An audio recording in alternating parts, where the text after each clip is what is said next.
know yesterday we kind of talked about Shohei and just some other guys who are working their way back from injury, Freddie Freeman being one of those guys. What does spring training kind of look like for a player like him, and what is the plan?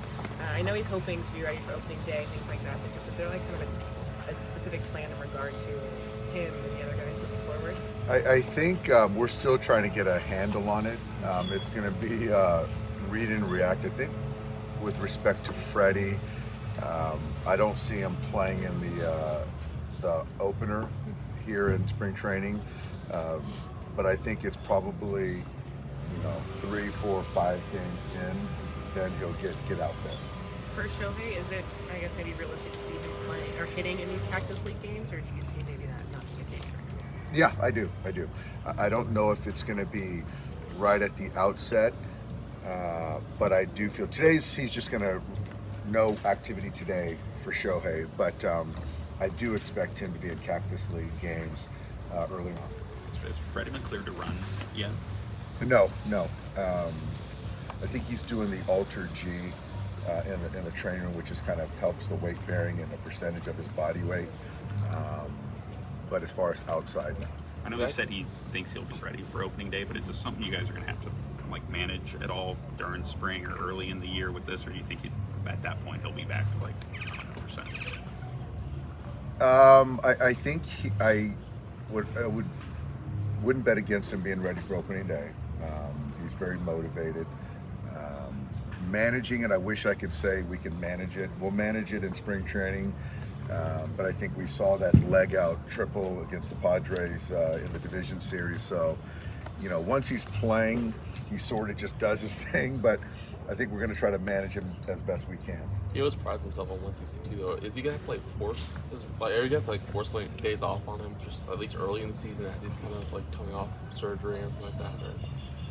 Or? I think it's in theory, yes, but I think that once the season gets going and depending on where he's at, I think we'll just know more. But obviously, we don't want this to linger all season, and if it calls for him to start late or get days off, whatever makes the most sense for his health, we're going to do. But I just can't answer that right now. You heard that he needed surgery. Did that just kind of add to what he did in October and what the severity of the ankle was that he was playing through? Yeah, but I knew that going in. I knew, I had a good feeling that surgery was going to be in his future.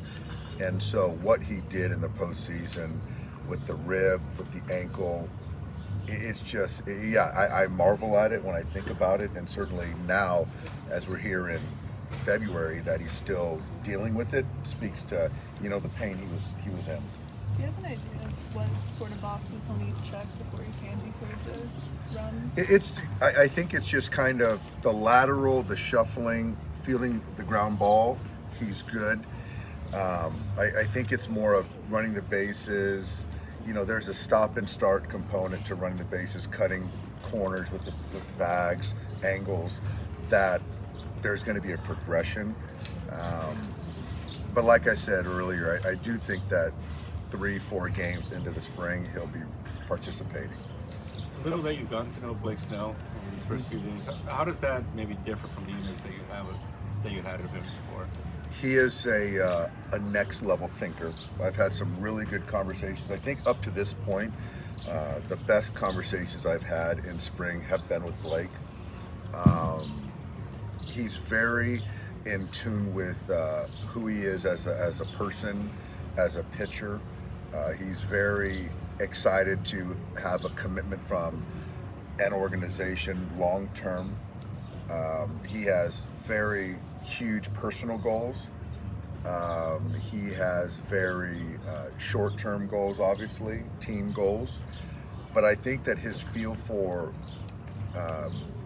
baseball, knowing hitters' tendencies and things like that, is really refreshing to me, because I think that nowadays the cat and mouse, the game within the game, isn't really played as much as I personally would like by players. And he is kind of that mold, which is exciting. You guys talk specific hitters, or what kind of stuff that is?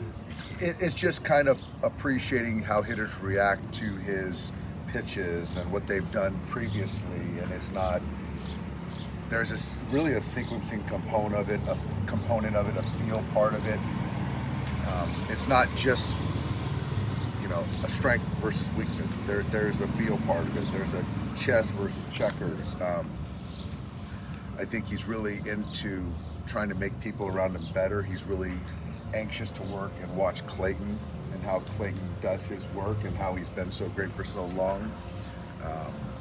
I do know that he's really invested in his travel ball team and tries to mentor these young kids. So that's something that he really is passionate about. So it's just, for me, it's just talking baseball with him, talking hitters. He's in the cage watching hitters prepare, which I like that, and a lot of pitchers don't do that as well. Speaking of feel, how did you feel when they yanked him out of the Game 6 of that World Series game? I'm not going to talk about that one. But I was pretty relieved. I was relieved. Blake's been very just open about wanting to really build a relationship with Bobby Miller and be a mentor to someone like him. How valuable could that be for a player like Bobby, especially just with the challenges he had last year? It's going to, I can't even, Huge is not even doing that justice, because Blake initiated this relationship. And I asked Blake myself, I said, how did that manifest? And he just said, I see Bobby in myself. And so he's never done that with the player, really, to try to take him under his wing and mentor him. So that's exciting for all of us. And obviously we know how talented Bobby is, but to have a peer, a guy that's won Cy Youngs, want to kind of really personally invest in him, I just think there's only great upside for both players, right? And for the organization as a whole. Dave, you played during an era where Japanese players were still, fairly rare in the league and everything. What's it like being kind of at the forefront of this rise and, just kind of being the epicenter of baseball now? We are the epicenter of baseball. I do believe that. I had a chance to play with Hideo, obviously with Kazuhisa Ishii. I know Kazmatsui. I had a chance to play against Godzilla, so I know a lot of these guys, right? Had dinner with Sadahara O this past winter, which I've told people about. But to see kind of how the Japanese player has come over, there's more of them, have the success that they've had. I think it's really exciting, and there's a reason why the best want to play in the major leagues.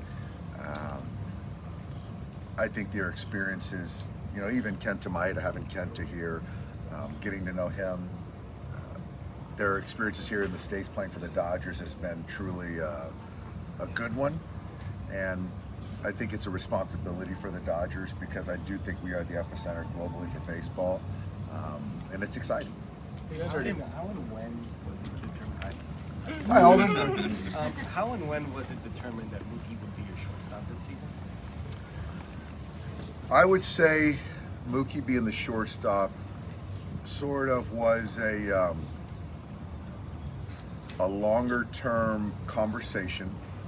Obviously, dating back to a calendar year ago, where he kind of found his way, a little bit less than that, at shortstop, with the idea that after he came back in the middle of the season from his injury, to play second base, or go out to the outfield, go out to the outfield, with the thought of, once we get through 24, having the conversation and seeing his willingness to play short, and he was all about it.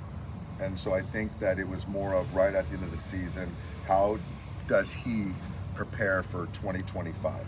So did you get the sense from him that he felt like he had some sort of unfinished business there? Yes. He certainly felt he had unfinished business, and he popped out to right field because it was the right decision at that time, given our roster. But I do feel that, I know that he wanted to really give himself the best chance to be a top performer at short. Why do you think he wanted to do that again? I think he wants to be looked. He wants to win championships.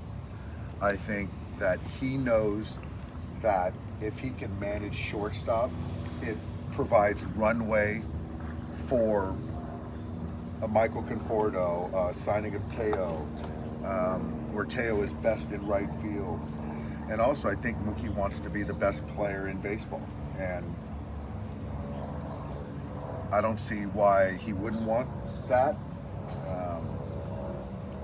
And so I think if you play shortstop with his bat, that gives him a better chance. So some of it is team specific, but some of it is kind of legacy. Yes.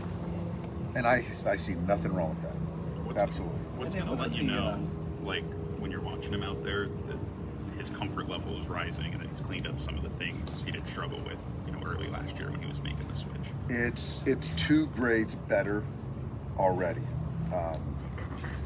Action-wise, confidence-wise, there's some uncertainty, rightfully so, last year, where just the confidence is extremely high right now. And what does Clayton Kershaw mean to your pitching staff, particularly because you have so many new pitchers just in that clubhouse? Well, there's a reason why Blake Snell wanted his locker right next to Clayton's, right? That's what he means to this clubhouse, this organization. Even Clayton being around has been really uplifting, positive, I think, for him and for the players. Knowing he's going to come back, I think we're all excited. And as we've seen, baseball, certainly pitching, plays itself out in a lot of different ways. So to know that we've got him in our back pocket is pretty exciting. Did he do anything during the postseason to help you guys behind the scenes? He obviously traveled with us. I'm sure there were a lot of behind the scenes conversations that he was having with our players, but so not specifically, but not that he would want it to be noted anyway, but he was certainly added to it. You guys remember this about at least before, like Shohei's back in rotation where you got to run a 7-man pen? Like, how much of it more difficulty is that sort of compared to like running an 8-man bullpen for over the course of that first month? It certainly makes it more challenging. I haven't really looked at the off days in April yet. I think that speaks to making sure certain guys can do multiples, give us some length. So that's something just to kind of throw that out there. I think that makes a lot of sense. But yeah, I mean, until Shohei gets back, you're having to battle the lack of buildup at that time of year versus having a shorter pen. So how do you middle it, combat that, prepare, guard against kind of a short outing, anything like that. So we got time, but we got a lot of good arms too. Yeah. Yeah, you mentioned that relationship between. All right, sorry guys. Thank you.